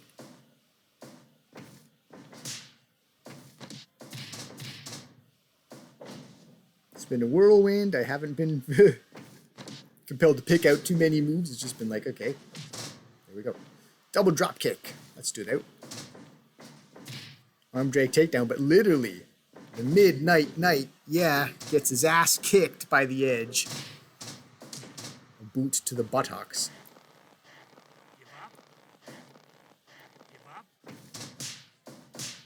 That's twice now used the term literally. It's an often misused term, as you may have noticed. People like to use the word. Oh, we got dueling submissions here. Both members of Team Canada Blue had. Was it the same move? Somebody's just screwing around with other crap. Yeah, was that dueling chin lock submissions by both members of Team Canada Blue? It's like there's a race to see who get the finish for their team. Anyway, German suplex down there in the lower left. Nut kick by Edge in reply.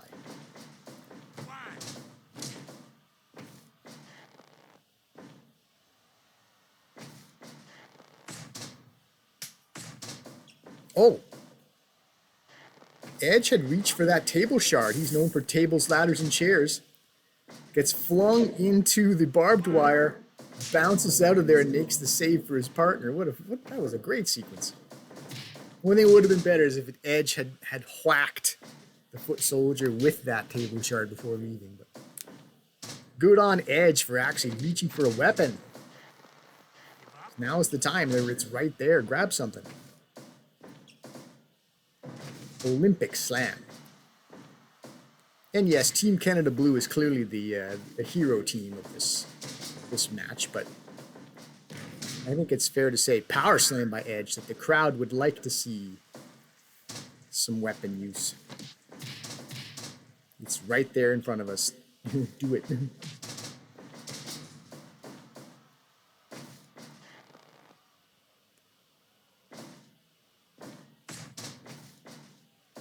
Oh. Impaler DDT. Center of the ring. Warren Watson has his good looks endangered. You mentioned Ted Axel opting out of this affair for fear of what's going to happen to his face. You think that Midnight Knight, who's also got that arrogant pretty boy sort of gimmick, they should tag at some point. Either that or fight to see who the most handsome fighter is.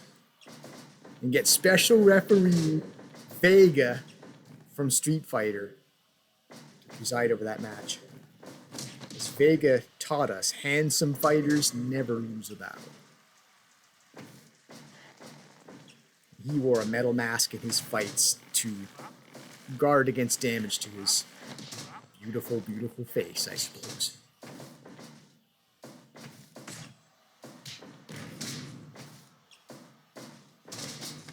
Oh my goodness, that was awesome. Release overhead, belly to belly suplex. The Midnight Knight just launched out of the ring. His blood is splattered outside the ring there where he was blown up on the barbed wire. Insane. And now the Midnight Knight, probably the one who stands to lose the most in terms of his own marketability. If his appearance gets messed up, he's the first one to be bloodied. Now he's going to show us a Phoenix Plex, though. Edge gets flung into the turnbuckle with a barbed wire. 2.9. Shouldn't be surprised. Just every match has been shorter than usual. 2.9 should shock nobody. That we could be this close to a finish already. It's been nearly 10 minutes. Time flies when you're having fun. This is exciting stuff. Vertical suplex. Delayed vertical suplex. Boom! Foot soldier. Knows a thing or two about the military, perhaps. Maybe even a military background. Maybe he's worked with landmines. Who knows? Edge makes the save there. Just flat out punching the Midnight Knight. Could have stopped at that move. DDT, however. Chaos as all four men overlap each other.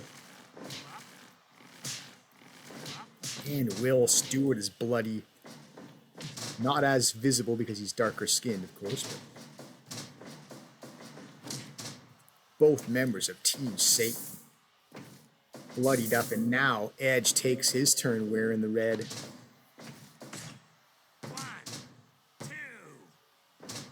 2.9. I was about to say 3 out of the 4 members of this match are bleeding a river, and it looked like the Blue Blazer almost secured his escape from that fate by getting the victory there. But no, the match continues. That's something to watch now. Can the Blazer survive this match without being sliced open like everyone else? It's a ball shot.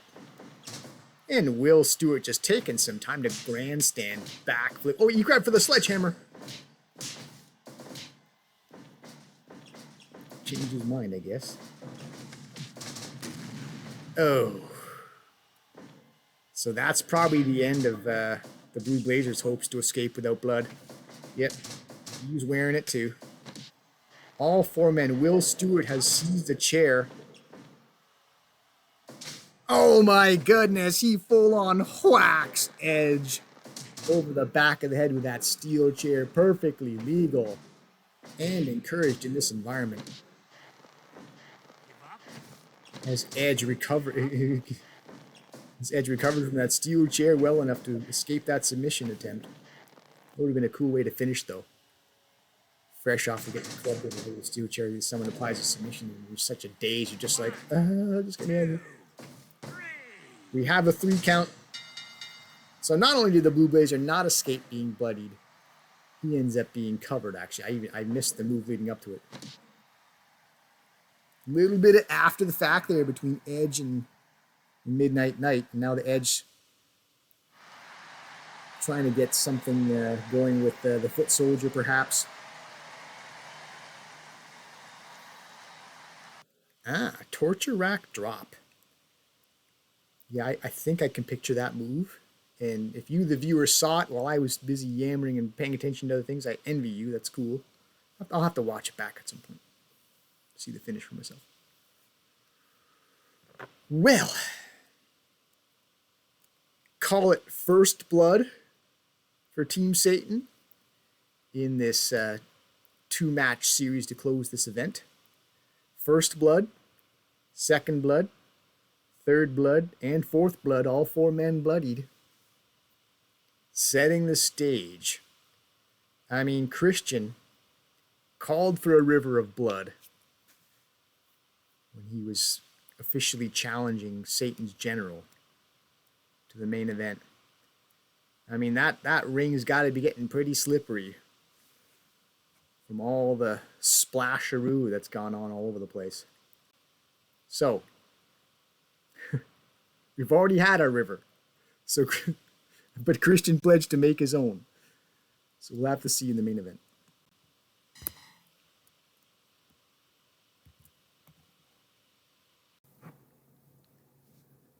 The main event. Christian versus Satan. A baptism in blood. And perhaps hellfire. Here to close out the Christmas bloodbath.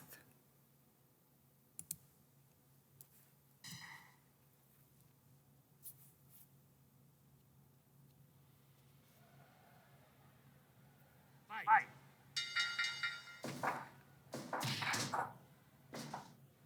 First blow landed by Satan. Body slam.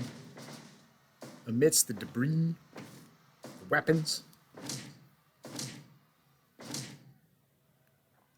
Arm twists, shoulder smashes, but Christian comes back with arm twisting of his own. Eye poke between the face paint, the war paint. Satan's general. Into the turnbuckle, however, the barbed wire, the eye rake. Dirty tactics, vicious tactics, surprising no one. For it is Satan's general.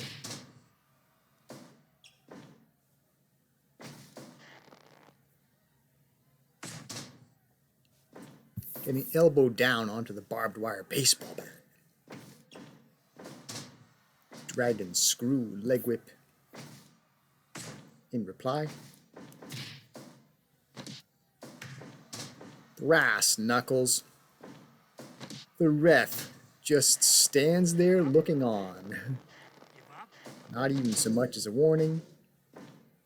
For weapons. Absolutely within the rules. Not that you should need to reach into your trunks to find something. There are weapons everywhere. Reversal on the vertical suplex, but no sell by the larger Satan's general.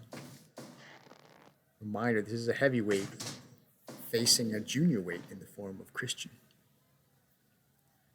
He's biting off perhaps more than he can chew, but it's been guts for days from the beginning of this rivalry.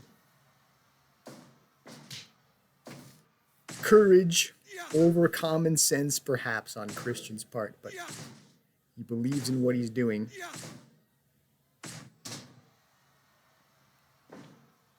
He has faith, if you will, that this is the correct path. And maybe second guessing it now as he eats a pile driver and then a rolling backsplash. Double arm suplex across the baseball bat. 1, 2. 5 minutes gone. 2 count pin attempt at the 5-minute mark. Power bomb. Reversal on the Irish whip. Go behind. Counter arm drag by Christian.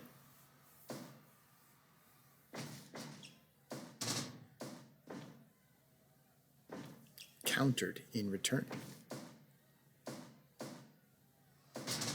Oof. For the power driver.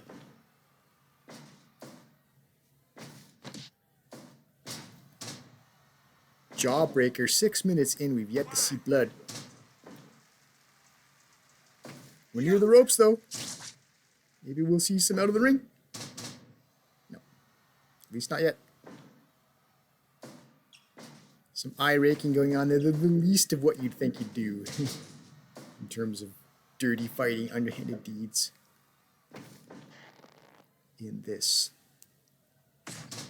landmine deathmatch setting. 1, 2. 2.9.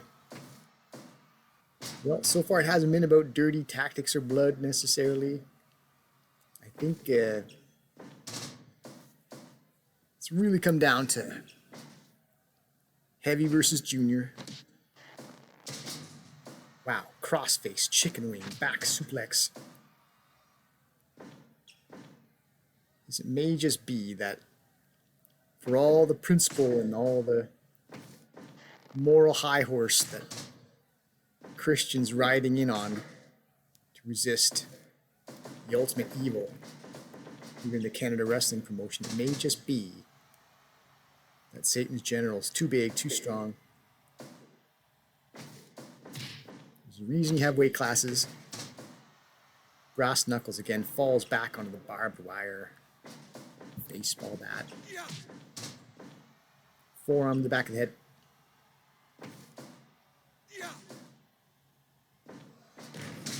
Oh boy. Some sort of suplex pile driver. Give up. Give up. Give up. Backbreaker submission attempt squarely in the middle of the ring. Would have made a decisive and demoralizing finish for Christian to have to suffer. 10 minutes gone. Vertical suplex, desperation.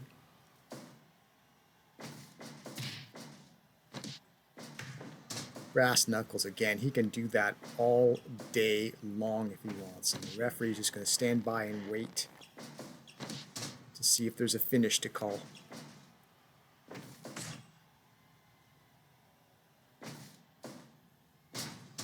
DDT. DDT as Christian struggles to stay in this match. Oh my god. It's another one of those.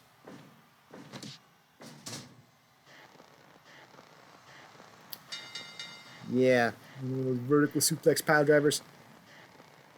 Oof. Disturbing display and not even breaking. I mean, the match is over. Maybe the referee should break this up. I know the match itself calls for no rules.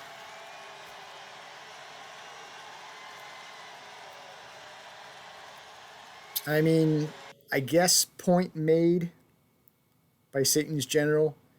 He did not require the environment in order to dominate a junior, smaller man. Christian put up a good fight, but yeah. It's a satanic sweep here on Christmas to close out the Christmas bloodbath. And maybe this closes this rivalry. Maybe this... Christian's made his point, I think, and so has the General, and I think maybe it's finally over for this religious strife.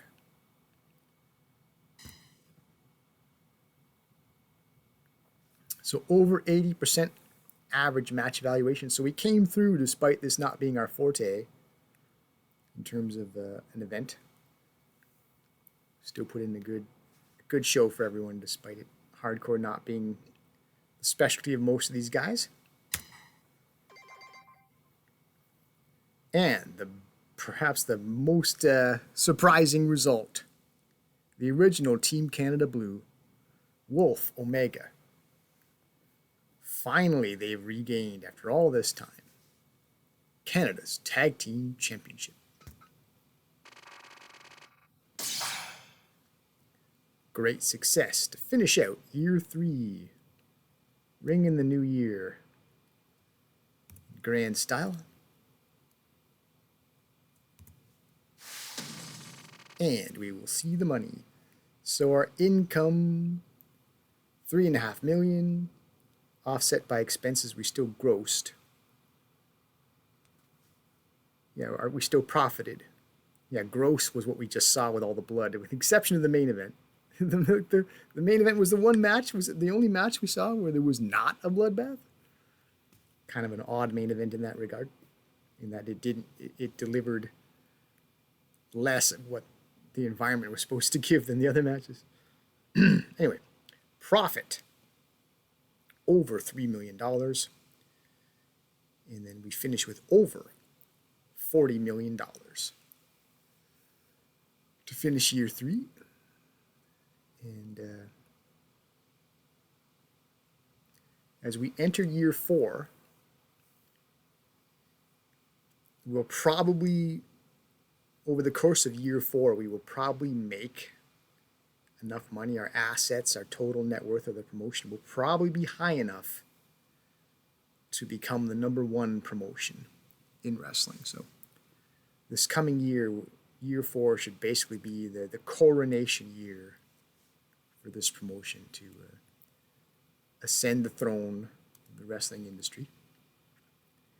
And we'll get a bit more look at that as we approach the year-end evaluation,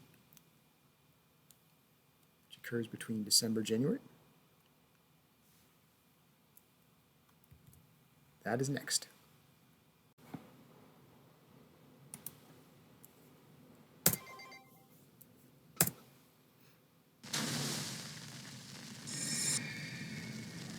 Year 3 annual results.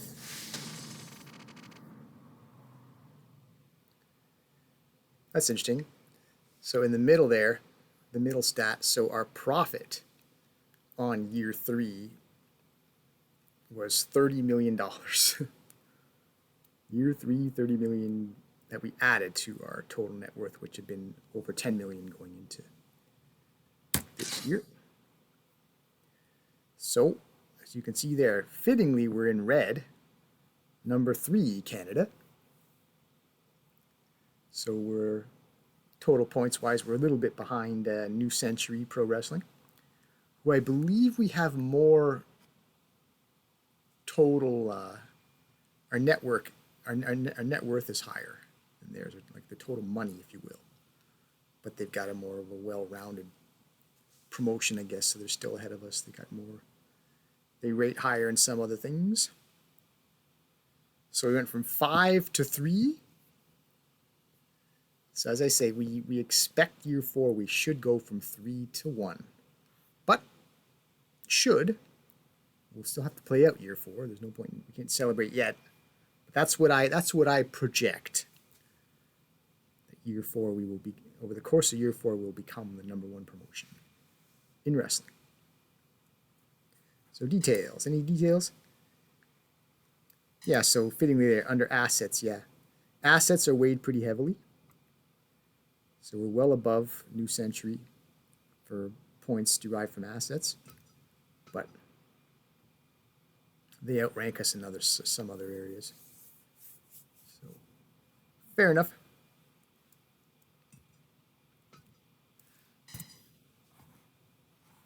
You can look at some charts if you like. You can see in the red assets transition. So that's how we've gradually surpassing the competition year over year. Ranking rising accordingly.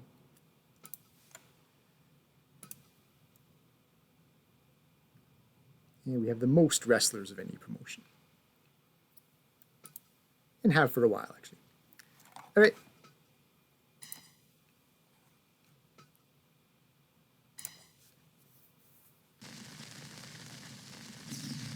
Into January, beginning of year 4. So there's a little celebration that we climbed in the ranks. We were 5th, now we're 3rd.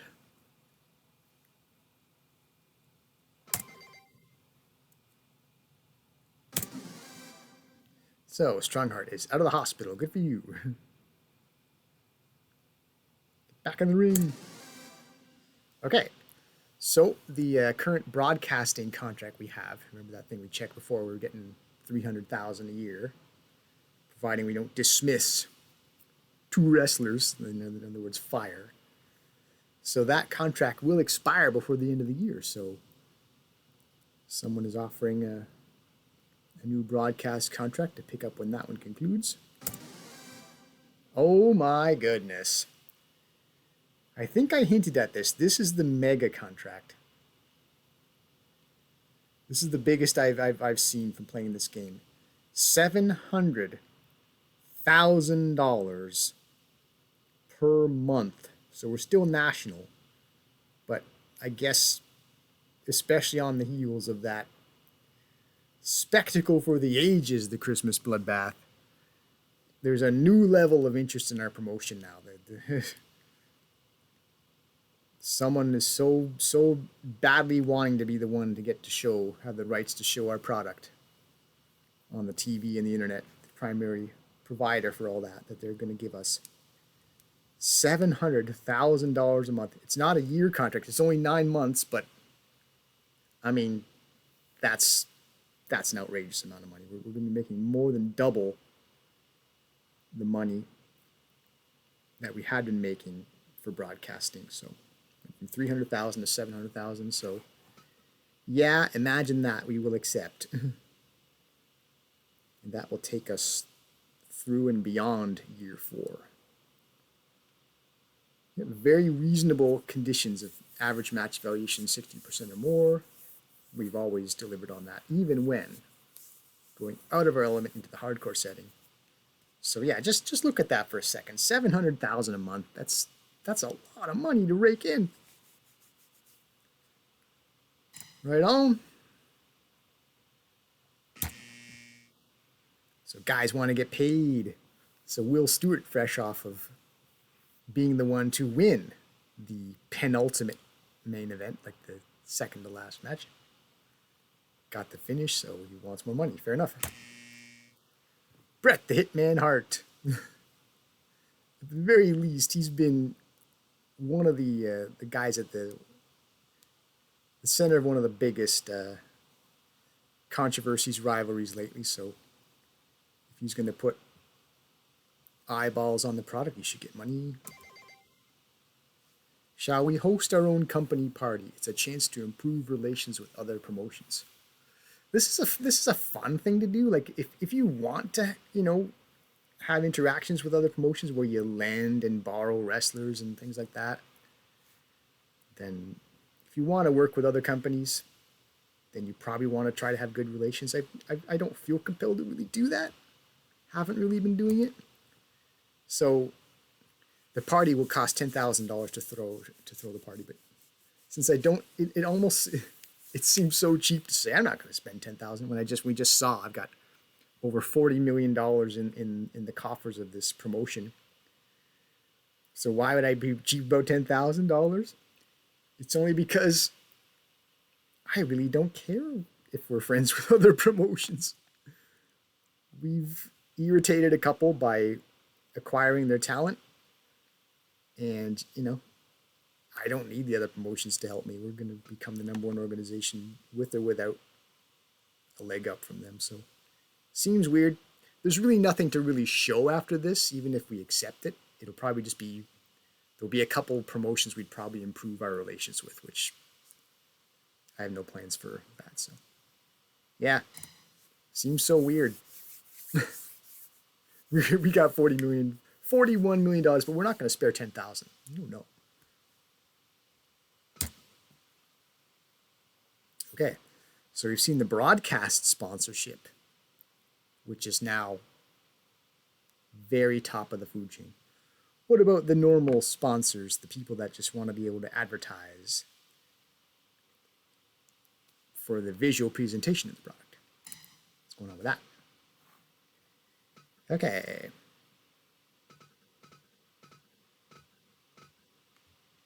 Quite a few options here. All right, so let's go through it one at a time. King's Play, sports manufacturer. Flashy designs, popular with young people. So no particulars there, just $1,000 for a year. That's reasonable under most circumstances. 1 minute parking. We can get a discount on training center renovations, which is not nothing. We touch up the training center once in a while. We don't have any major projects we expect to do, but so 5% might benefit us, except that the sponsor, what we gain for sponsor fee, $300 a month, is just so peanuts. It's so chicken feed. We've been locked in for 2 years, so no. Hey, look who it is! Remember SRGM Strong Management? That was our first major sponsor. So they're back. How's it going, dudes? Yeah, we've gotten very, very big since you were our main sponsor. We might be too big for you, actually. Real estate company. So they give us an even bigger discount for renovating the training center, which is, again, it's not nothing. But I think we're going to take these bottom two, actually.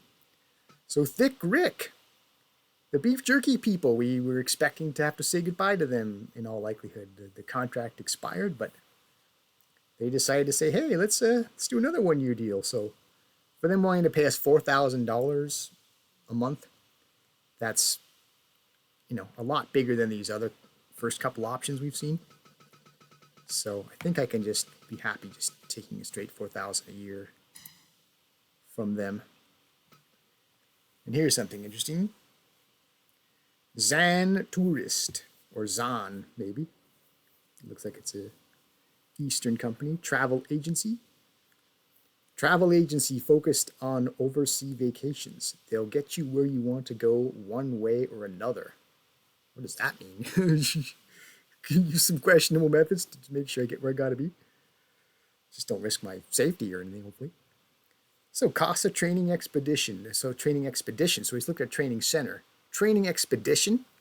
Never really used that, but if you want to make an individual wrestler a slightly better wrestler, you can send them out on training and maybe they'll come back a better wrestler. I mean, could do that. It's never really something I've really felt compelled to do.